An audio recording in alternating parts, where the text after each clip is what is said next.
Good morning, seventh grade. We'll try and keep this pretty brief. For the story portion today, Old Yeller and the Bear. If you would like to join me for Google Hangouts, we will do that at 11:45, about the time our class normally meets. So I'm going to try and make this video a tiny bit shorter.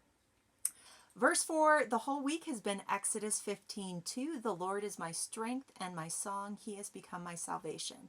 So this is right after Moses is crossing the Red Sea and just the rejoicing feeling that he has at God's deliverance. And so that should be encouraging to us as well, that our God is mighty and he is able to deliver us out of anything.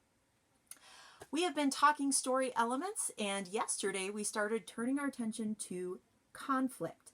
We focused on the internal conflict, man versus self, where there's some kind of choice. Do I say the right thing? Do I do the right thing? A question of conscience. Okay, we also had external conflict, man versus man, where you had one person in conflict with another. Man versus society, one person versus a whole group. Man versus nature, some kind of weather, animal type things like that. And then last but not least, the idea of kind of fate or technology. That one is very rare. It's why I didn't do that on our sheets for yesterday. Today, you will be completing another worksheet. This is worksheet 31A. It'll be the click boxes like yesterday. Yesterday, you clicked and it just gave you an answer. It didn't record a grade at all. For this one, a few of them will be graded. I'll do a couple practice ones in there for you, but you're going to figure out what type of conflict. For worksheet 31A, you don't have to figure out external, internal. All you need to say is man versus what. Okay, let's do a quick review again of the different kinds of conflicts. This would have been worksheet 11-12, but I'm just going to kind of go over this briefly to kind of give you an idea again of some of these conflicts. So it's introducing the idea that a main character is called a protagonist. You've probably heard this before, okay? It's the person that the story is about. Generally, when there's a conflict, the person who is opposing your protagonist, the pro is the one you're rooting for, is the antagonist. They're going against the protagonist. So in a man versus man type conflict, you'll have a protagonist and an antagonist. Okay, that's man versus man type conflicts.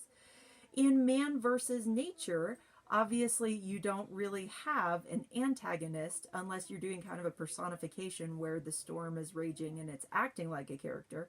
But generally there you have a protagonist facing some kind of elements of nature. Man versus society, you might have an entire group that is antagonistic, so they have a characteristic of opposing the main character, okay, but maybe it isn't one individual antagonist. And then last, man versus self. Okay, for that one, you don't have an antagonist because you aren't really in conflict. It's just an internal conflict because you are still the protagonist even if you're wrestling with yourself. Okay, so we have a couple situations. Hopefully you talk to the video and you say what kind of conflict this is. Before the sun was up, Pete had been on the path to the woods right behind Uncle Frank and Cousin Lee. This was the first year the men had thought Pete was old enough to tag along, and he proudly mirrored every move they made. They said the turkeys were huge this year, and they were set on a great holiday feast. Uncle Frank and Lee had gone to their separate hunting areas, and Pete waited now with his gun raised and ready in the spot that they had assigned him. While he waited, he thought about the turkey family he'd seen last summer. He had stumbled on Mama Turkey, teaching 2 of the baby chicks to scratch for food. He wondered if one of those babies was big enough yet to make the main course for a big meal. Probably not. They were such little balls of fluff. The barrel of his gun began to dip.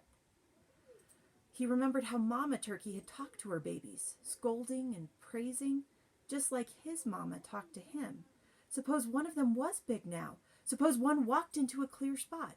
Would he be able to? So for that little story, what type of conflict would that be? Give you a moment to think.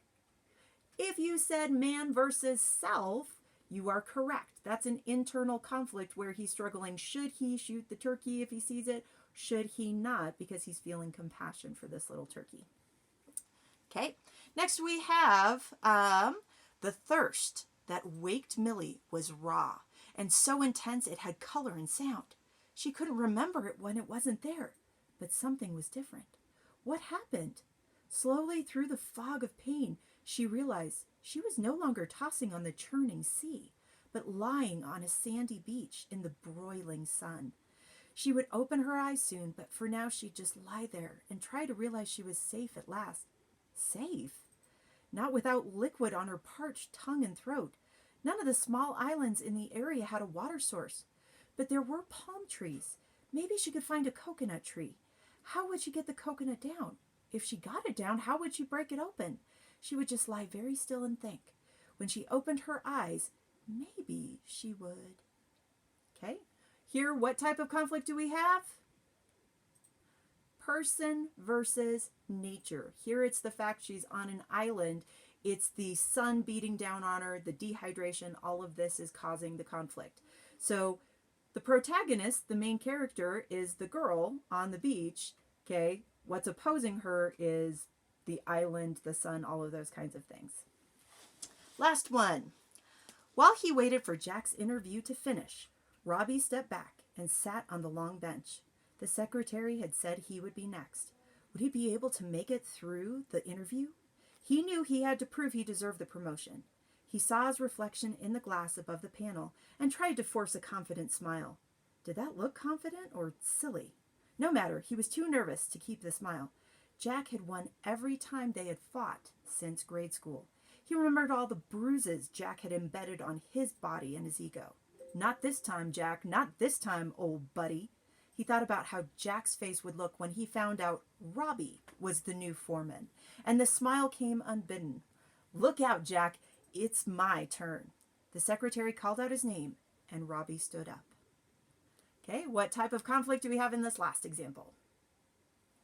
Man versus man.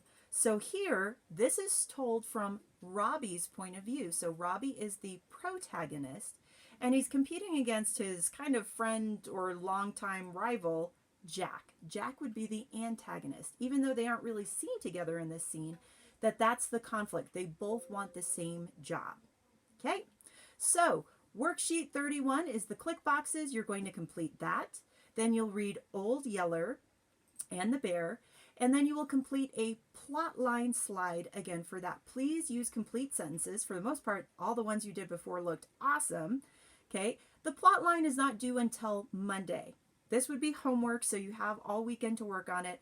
I would like it by Monday about noon, since that's about the time we would normally turn it into class. So, complete the story. If you can do it in Google Hangouts, I'll see you soon.